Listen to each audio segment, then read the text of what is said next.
We'll embark on a deep spiritual empowerment session, and it will involve the fact that there is a heaven, there is a God. All people in the world that are spiritual understand that. We're aware of it, whether religious, spiritual. You can be totally unconscious of it and yet feel it all of your life. And at some point you become aware of it and you take it quite seriously. It changes everything. You're never the same person again. When you become aware that this presence you've known all your life is different than the lives of other people who are kind of lost in the earth.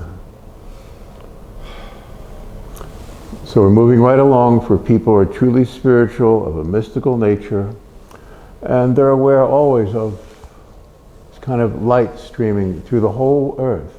They're not aware of the world that's of solidity, the material earth. They're aware of a divine presence, and they can rarely discuss it with anyone. They're aware of the thoughts of God moving through.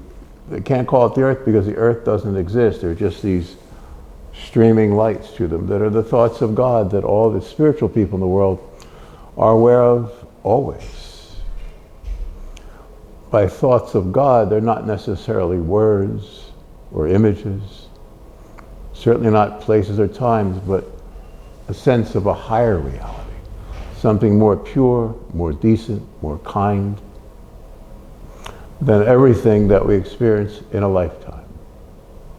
If I say more kind, it's extrapolate that out to infinity. Spiritual presence is that pure, that kind. And all the indecencies of the earth life are forever gone once you relate completely to these streaming thoughts moving through everything. Again, I could say moving to the earth, moving to you, others.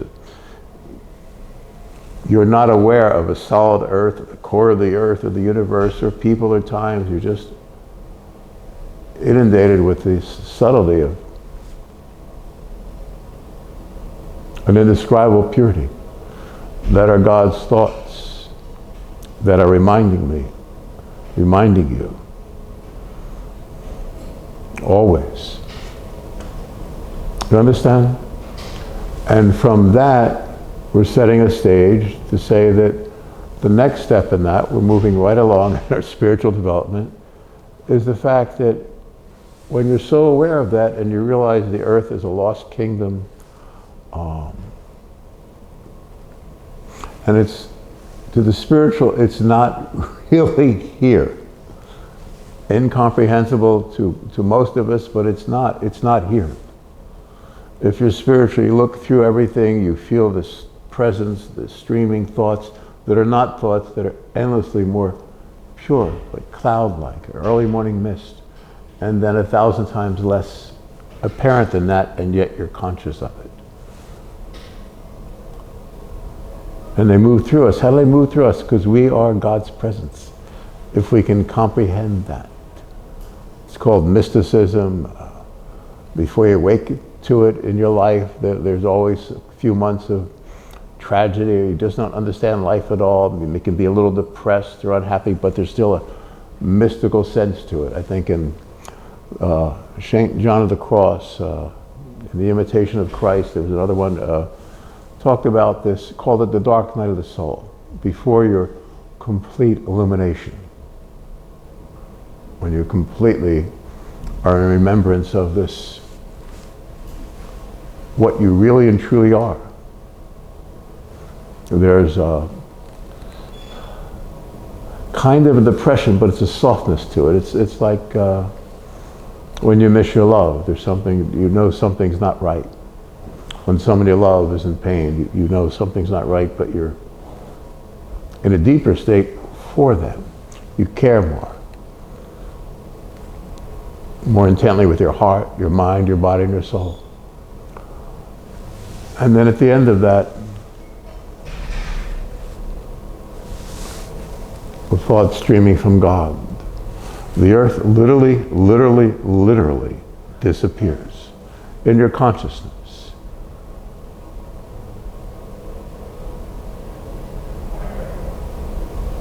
And then from that moment, you'll know that the rest of your life involves presenting, giving, sharing, endearing this sense to all those that you can. That's your mission. You have no other thought. You'll do your day-to-day work. You'll do what you have to do. Your job will be your best friend, and you'll take care of your family. You'll have some center point to work from, but that will soon disappear when you reach out to help those and find that very few are present for this teaching, for this wonder, for this kindness from infinity.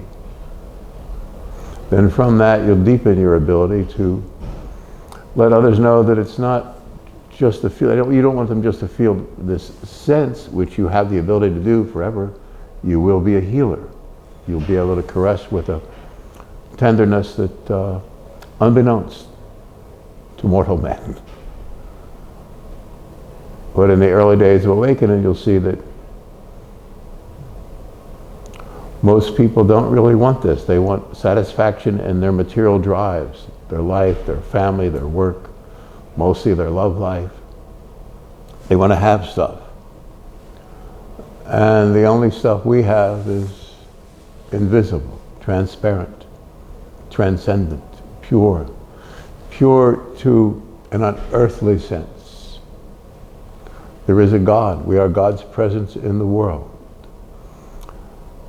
And we have to overcome all the forces of darkness. It means all the images of the whole world, bodies, time, places. These words mean everything to the spiritually aligned and sound way out there to those who are not familiar with him, the only God, and you, his very best friend. It's not following a path. It's disappearing on your feet to this kindness, this wonder. Oh, so pure. It is your true body. You are your light body. These words, etheric double, you are the presence of God. You'll disappear into it. God is God. It has nothing to do with this world, that having to identify with God. It's so pure. That's why I brought up some of the mystic teachings.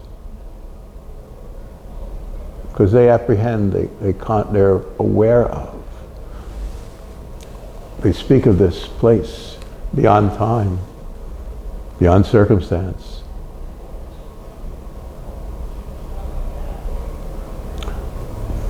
The invisible purity of the real you. Everything's being said to remind us that we can transcend to that place now.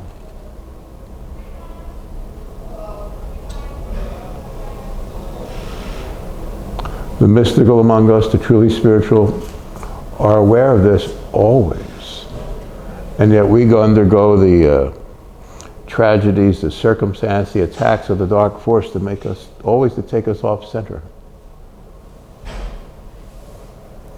If you get that down and train yourself to not react to anything, in the beginning you'll have these horrible beings attacking you when you're aware of this transcendent purity of you and your oneness with that should not be named.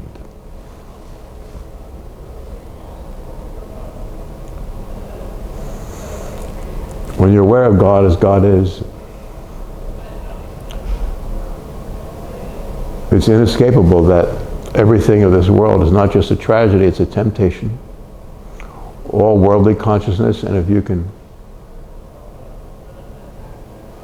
give it nothing, it will be coming to you too at the same time. It's not just our activity, it's just you're becoming aware of the true you. You're not your body or your problems or the solution to your problems. You're made of light and air and kindness and this mystical purity. It's interfused with the entirety of our consciousness forever.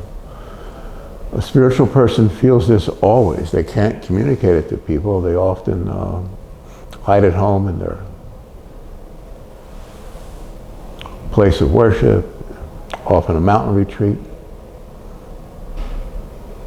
Could be a woman taking care of her kids. She's always aware of this, and yet she has to forego her own freedom to make sure the child somehow understands the purity of the love she has for her own. You are God's own. If I may say, God is your own. God is your family. If you're mystical and spiritual, these words are everything. The sense of this is everything. The streaming thoughts, the little stars we'll see flashing around us early on until even that's unnecessary. That's our presences of those we love, our family, that might appear in a little blue light or light or white that you know is not a light, it's a spiritual presence. It's a reminder.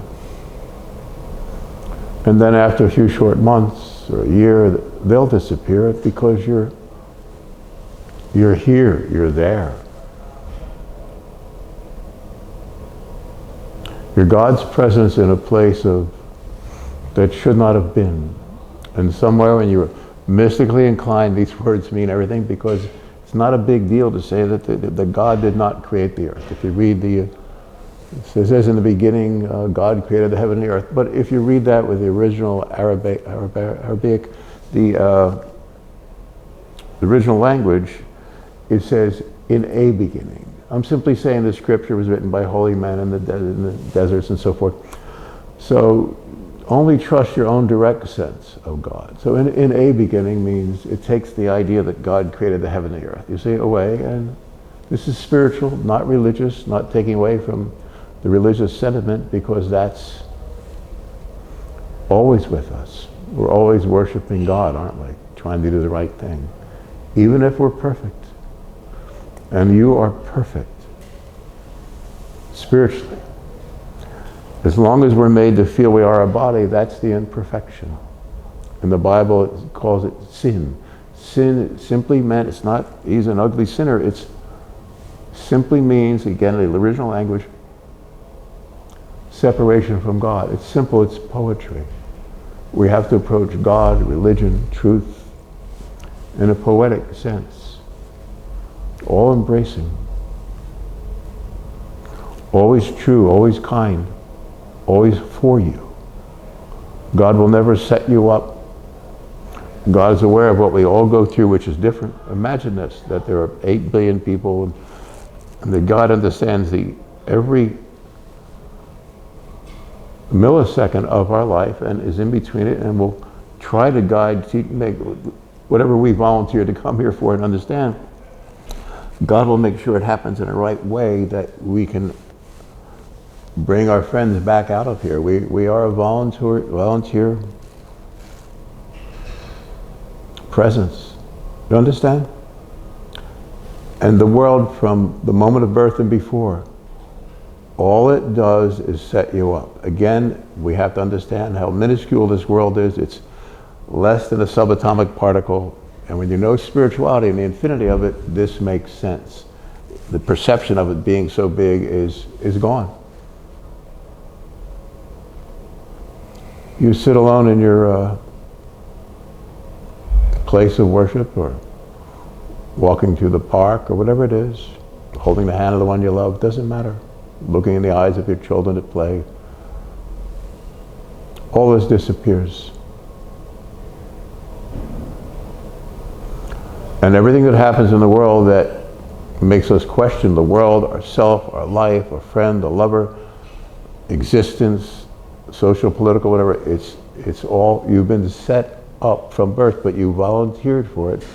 And then, yes, you go through guilt, but the original innocence is you. Not original guilt.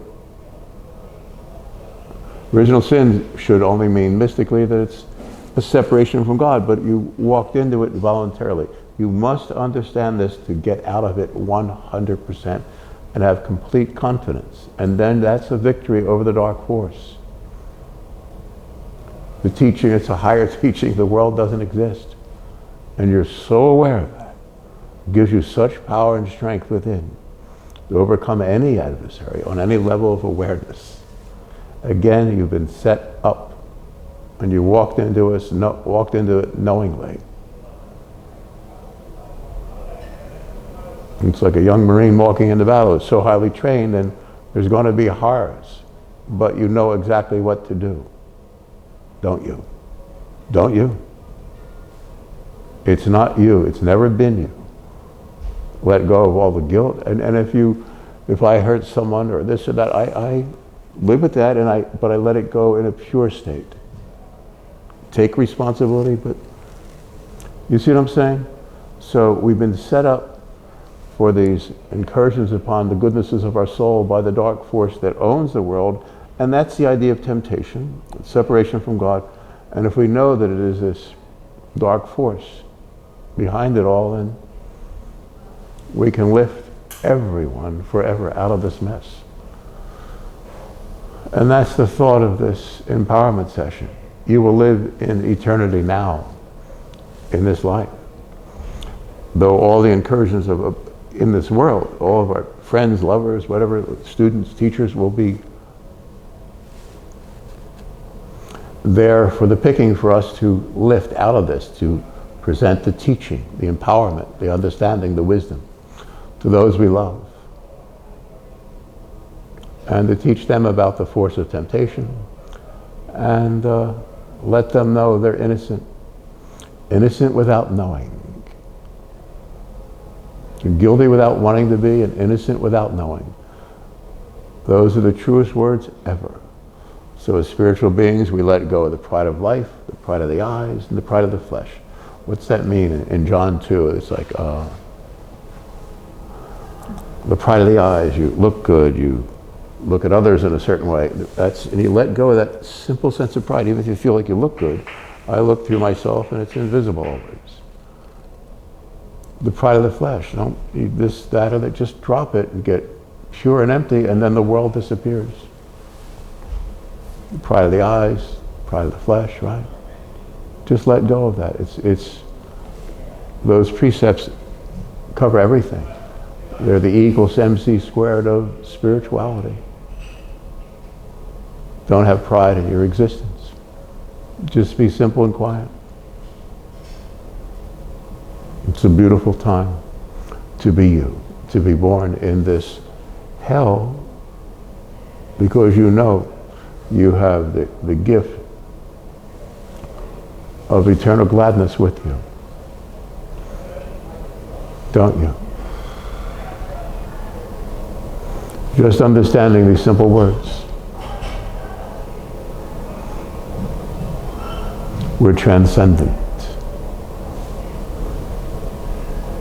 We're holy and we're true, but we don't relate to the word holy.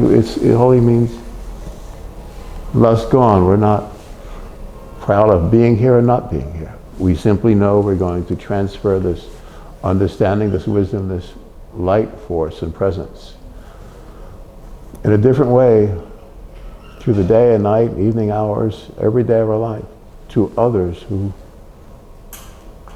God will somehow bring into our presence. They can be years apart, seconds, because there's no time.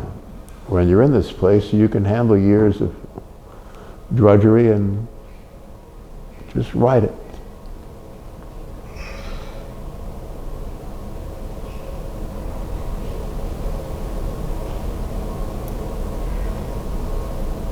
You're made of the softness of night at eventide.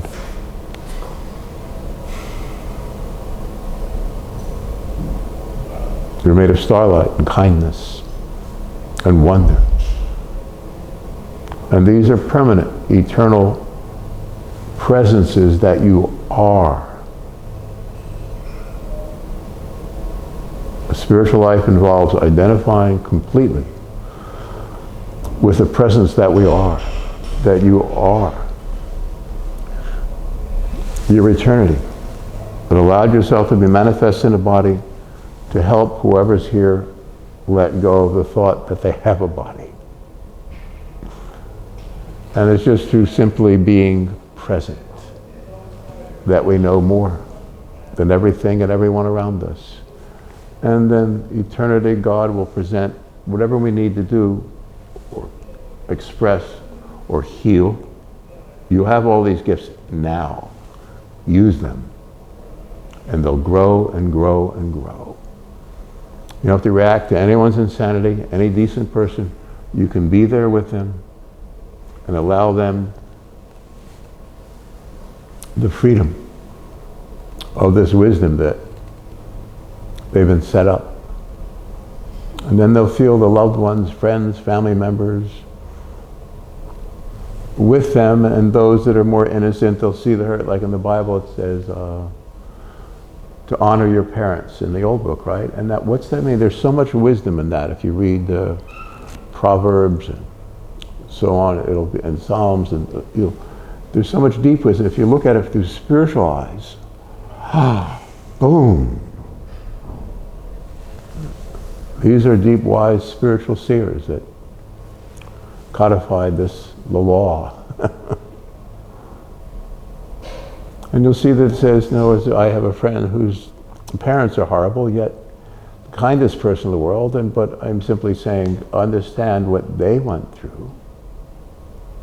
Somehow psychically, spiritually, whatever word you want to use, at a point they'll see, oh my God, their existence was horrible. My parents came up through the Depression and so on, and Second World War, and horrible things.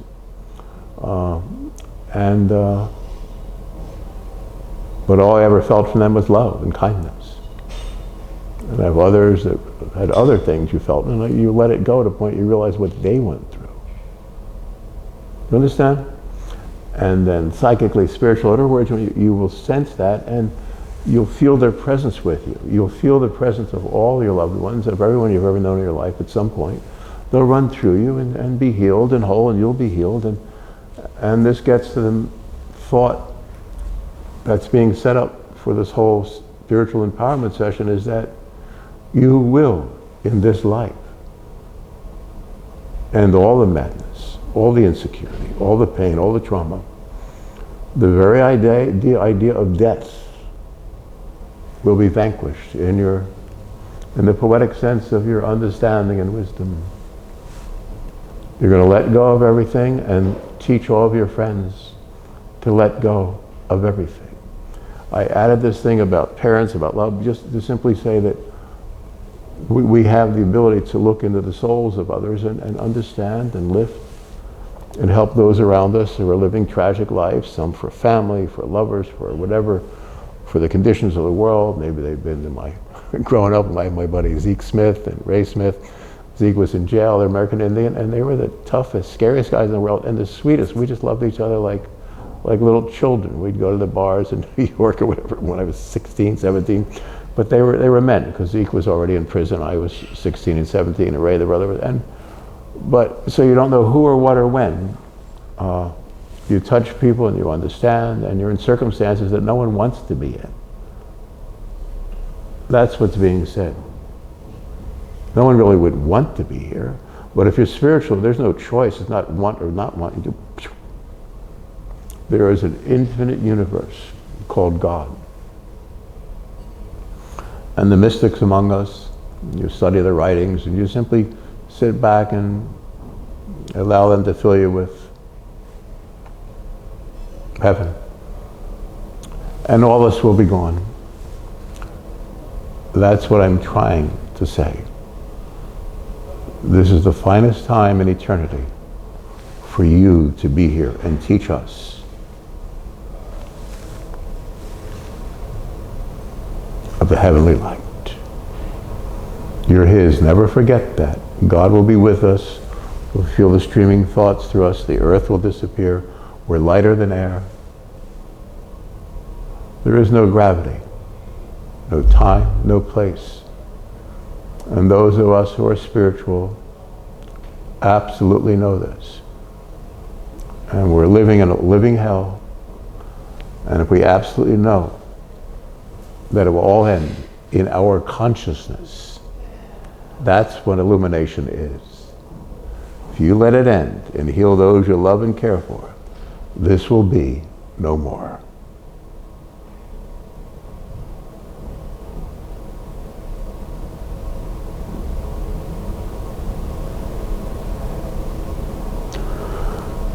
You are the Rock of Ages.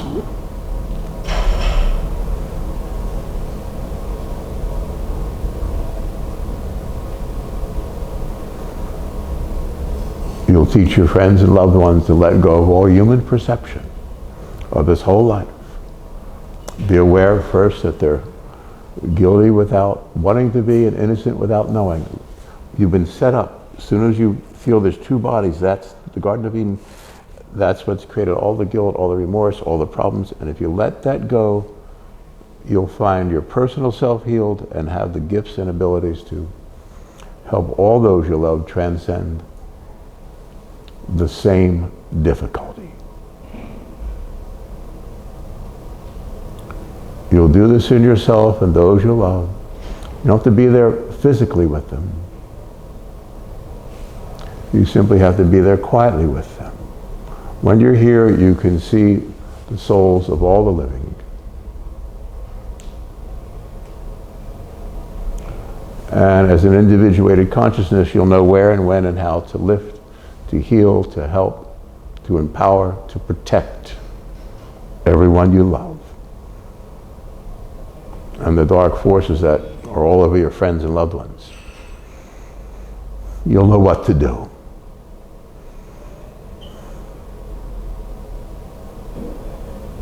This is not a game. You appeared here to do a miraculous good.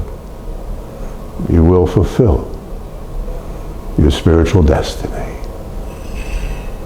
There's nothing you cannot do, no one you cannot help or heal or lift or protect. And there's no force can stand against you. Look at it in the eye and it will be gone. On whatever level. It's a secret mission. You'll do 99% of the healing on your own at home, alone. And you'll know that it's happening and what and who's brought justice. It's your time. You are a holy messenger of the one God. Be yourself, be your soul.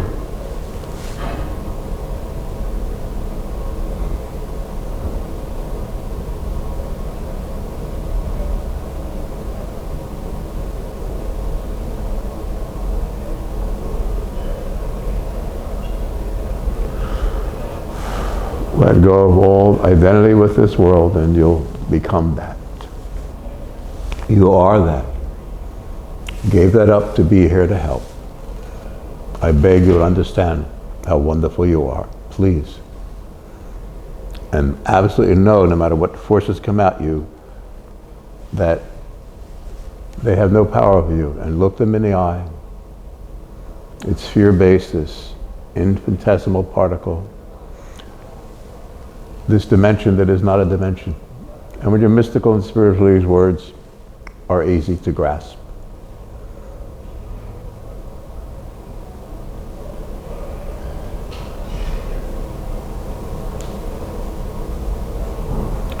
You are the light of ages.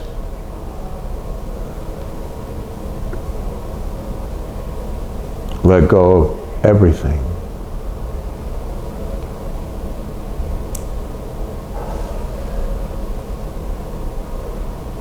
And heal your friends and loved ones. Thank you for listening. Thank you, Mr. Scott.